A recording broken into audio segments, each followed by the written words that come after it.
Salut à tous, aujourd'hui on se retrouve pour une nouvelle vidéo. Je vais vous parler d'un nouveau projet que j'ai. Alors c'est le projet de construction d'une baie informatique. Ça rentre dans le cadre de la construction de HomeLab, donc j'ai déjà plusieurs HomeLab. Mais cette fois-ci, en fait, je vais emménager dans un nouvel appartement et justement je vais en profiter pour faire un truc propre. Enfin, je veux faire le truc le plus propre possible. Aujourd'hui, j'ai fait plusieurs HomeLab, j'en ai fait 3 dans ma vie et ça a toujours été en fait de prendre des PC, de les poser par terre ou de les poser dans un meuble. Et voilà, en fait, c'était pas super structuré et je faisais ça un peu sur un coin de table. Et aujourd'hui, maintenant que je vais être en termes de localisation, que je vais être un peu plus posé, j'aimerais faire un truc propre une fois. Et donc, c'est pour ça que j'ai lancé ce projet de baie informatique avec tous les trucs qui vont bien. Et c'est ce dont je vais vous parler aujourd'hui. Donc, ça sera une série de vidéos en plusieurs parties. Donc, aujourd'hui, je vais juste vous parler du projet en général avec les idées que j'ai. Parce que tout simplement, je n'ai pas encore le matériel, je n'ai pas encore l'appartement, tout simplement. Donc voilà. Et également, je voulais m'excuser par rapport à mes précédentes vidéos. J'ai pas mal de retours comme quoi mes vidéos n'étaient pas assez structurées ou pas assez préparées ou documentées.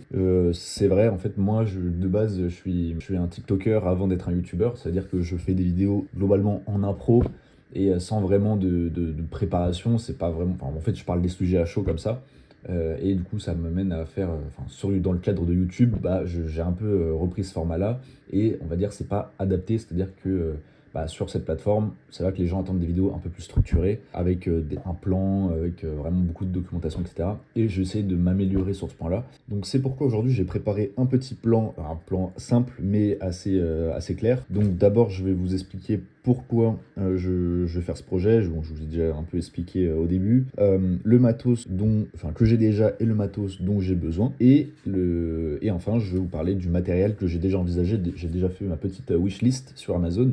Et voilà. D'ailleurs, tout le matos dont je vous parlais, il y aura les liens en description. N'hésitez pas, c'est des liens affiliés. Ça m'aide si vous passez par ces liens pour acheter les objets. Alors pour commencer, pourquoi ce projet-là? Je vous en ai déjà parlé dans l'intro. Alors c'est la volonté de faire quelque chose de plus propre que ce que j'ai actuellement. Et deuxième raison, c'est changement d'appartement. Donc en fait, il y a un de mes HomeLab actuels, donc j'en ai deux. Il y en a un des deux qui va être déménagé. Donc voilà, c'est pas c'est pas un HomeLab que je vais faire from scratch. C'est au niveau matériel, la majorité des pièces que j'ai, ça va être déplacé d'un appartement A à un appartement B. Donc aussi, chose que je vous avais pas forcément dit quand j'ai présenté mon deuxième HomeLab, c'est que tout ce qui est hébergé dessus, c'est de la prod. C'est pas du lab.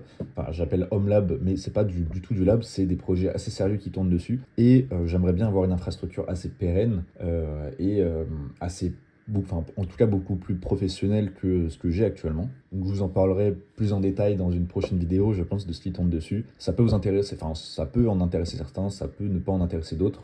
C'est beaucoup plus c'est un sujet en particulier dont je vous parlerai, mais bon voilà, vous verrez.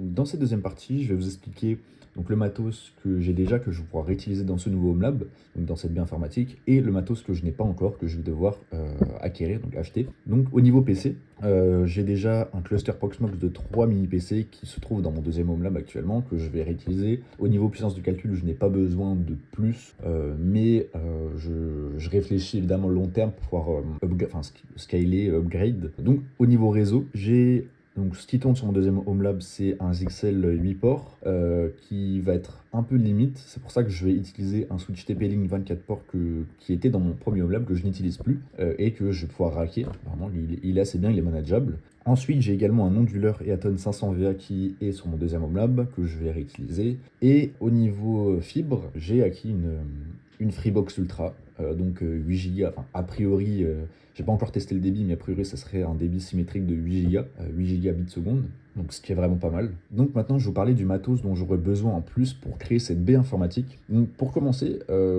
ça c'est plus perso, mais je vais avoir besoin d'une jarretière optique avec des modules SFP+, 10 Go pour pouvoir tester le 10 Go, parce que à savoir que mon HomeLab sera pour commencer au giga, mais je vais prendre pour mon PC fixe perso, je vais le mettre en 10 Go, donc j'aurai besoin d'une petite jarretière optique avec des modules SFP que je vais pouvoir connecter d'un côté à la Freebox et de l'autre côté à mon PC. Donc évidemment, de ce fait-là, je vais aussi avoir besoin d'une carte réseau 10 Go SFP+.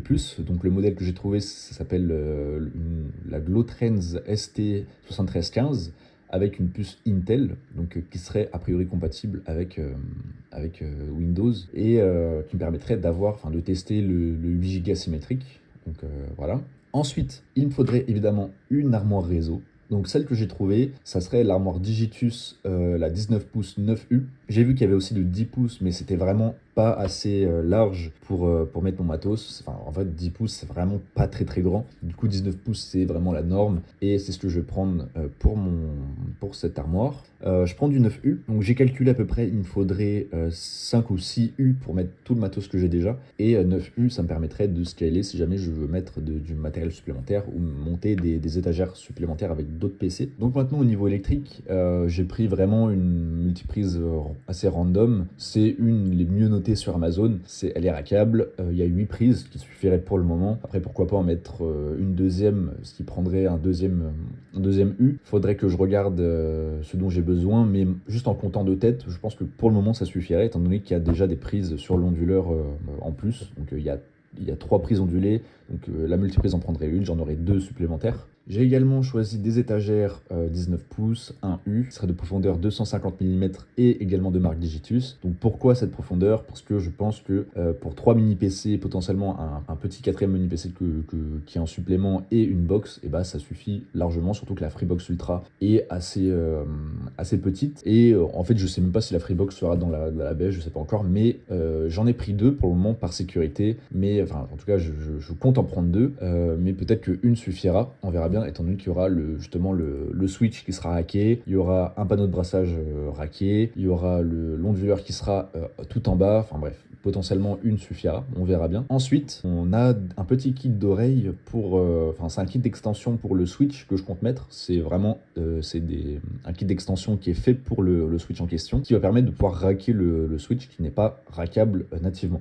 Et enfin, un panneau de brassage catégorie 6. Alors j'étais assez étonné parce que je suis allé vite voir sur Wikipédia et il disait que le catégorie 6 n'était pas compatible, enfin, était compatible max 1 Go, mais apparemment le catégorie 6 est compatible 10 Go jusqu'à 30 mètres. Il m'arrange parce que moi du coup je pensais, je me disais que j'allais pour le moment laisser mon HomeLab en 1 Go et le jour où je voudrais passer en 10 Go, je changerai le panneau de brassage, mais visiblement je n'aurais pas forcément besoin de faire ça vu que le 4.6 est compatible 10 Go. Donc c'est bien, c'est un panneau de brassage qui est pré-câblé, c'est-à-dire que je n'ai pas, je sais pas comment on appelle ça, mais j'ai pas à câbler les noyaux, j'ai juste à brancher les 2 prises de part et d'autre et tout roule. Donc voilà pour cette première partie de la série de vidéos sur le montage de ma future baie informatique. Donc j'attends vos retours, franchement je compte sur vous pour me donner vos avis sur le matériel choisi, sur même l'idée globale. Je reviens juste sur un point, c'est la partie budget. Donc si vous trouvez que j'ai pas pris des trucs super quali, par exemple je suis passé prendre du 4.6 au lieu du 4.7, etc.